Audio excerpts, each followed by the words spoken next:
Okay, boys and girls, we're still talking about a special type of word. This is in one of our vocabulary strategies because we need to have a lot of different strategies for the different types of words that we're learning about. And we're still talking about homographs. Homographs are words that have the same spelling but more than one meaning or pronunciation. The word part, graph, which is part of that word, means to write. This will help you remember that homographs are written the same way. Okay. Here's an example. The desert is filled with colorful flowers in springtime. I need your help with this homework, so please don't desert me. Okay? So we have the word desert and dessert. Don't desert me. So boys and girls, the word is spelled the same way. D-E-S-E-R-T. D-E-S-E-R-T.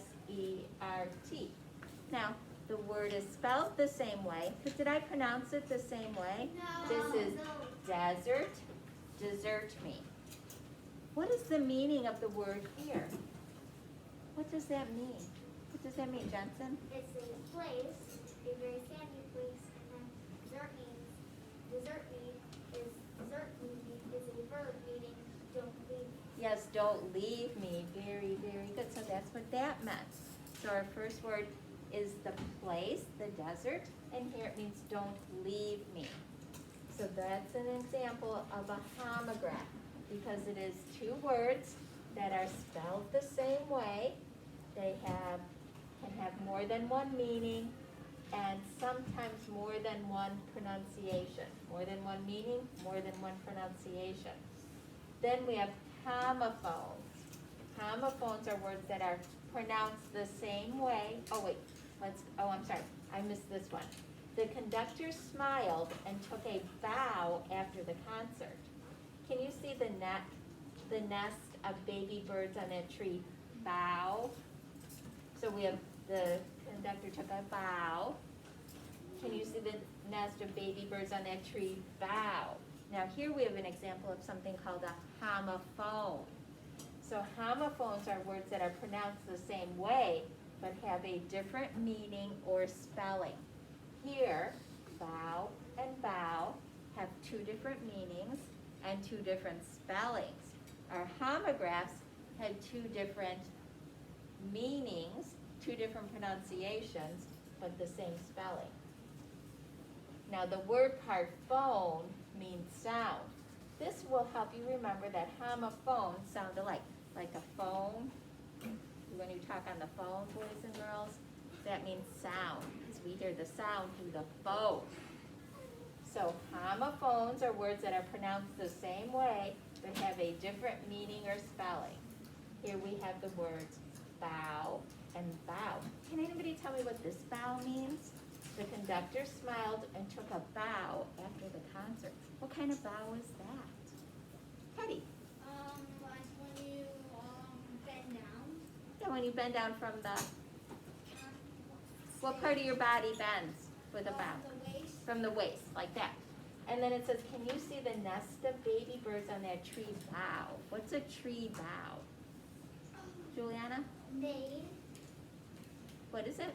Made. Kelsey? Like a tree branch. Yeah, it's part of the tree branch. Anastasia? It's like a part of the tree branch where sometimes birds make a nest in.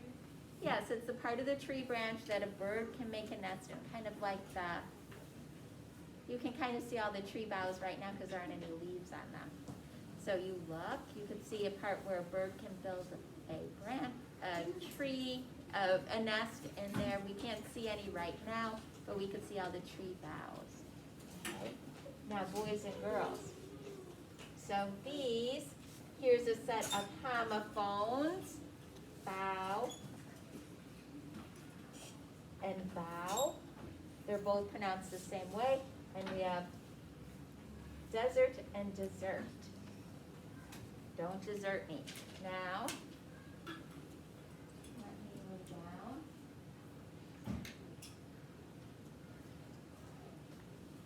Are you sure this is the right way to go? I'm worried my cat may weigh as much as an elephant. What kind of words are these? We have weigh and weigh. This is W-A-Y and W-E-I-G-H. What kind of words are those? What kind of words are those? What do you think? Are those homographs or homophones? What do you think, Ivy? Homophones? Those are homophones. Why are those homophones? Because they're spelled different, But they are, but they sound the same. but they sound the same. So what does this way mean, W-A-Y? What do you think, Avery? Like the way, like you get the way, or like what is the way to get there? Okay. And then what about this way, W-E-I-G-H? Like how much does a pig weigh? Okay, how much does a pig weigh? So it has to do with your body or something, the mass of it. Okay, let's look at this. They climb to the mountain peak and watch the sunrise. Don't peek at your present or I'll be really mad at you. What kind of words are these? What kind of words are those? Kelsey? Homophones. Those are homophones. Why are those homophones? Because they sound the same but don't have the same spelling. They sound the same, but they don't have the same spelling. So we have P-E-A-K and P-E-E-K. What does P-E-A-K mean? What does that mean? What do you think that means? What do you think that means? Who can tell me what P-E-A-K means? Yes. P-E-A-K means like the peak of a mountain. Yes, the top, right? The top. And then how about P-E-E-K? What does that mean? Like low. To look at something, to take a peek, to look at something. Very good, boys and girls. So here's what we're going to do. So, now, we can also, boys and girls, we can also consider bow and bow. Those can also be considered homophones as well. But they're a special type of homophone called a homograph because of the way they're written. So they fall under, it's like a big umbrella. Think of a big umbrella. They fall under the umbrella of a homophone, but they have a special category called a homograph because of the way they're written. Homograph, because they are written differently. Bow and bow. What was our other, did we have another example of homograph? Yes? I don't think we had one on these pages. We didn't have one on these. Oh, well, we have peak and peak. Those are, oh no, those are just homophone ones. So, yes. I have homophone. Yes. Toe and toe. Yes. Your toes and then like the toe pause. Oh yes, those are all homophones. So those are all homophones. So a homophone is like a big umbrella, and other words fall underneath it, like our homographs, which are pronounced two different ways, which were, now I'm drawing a blank on what they were. I should go up to them. Oh, bow and bow, or desert and dessert. Desert and dessert. So they fall under there. Okay, so here's what we're going to do. We're going to practice with some words. Yes? I got a homograph. Yes? Cap and cap. Like a hat cap and a cap on the water. That's just a multiple meaning word. Okay, remember some words are just multiple meaning words. There's a lot of them.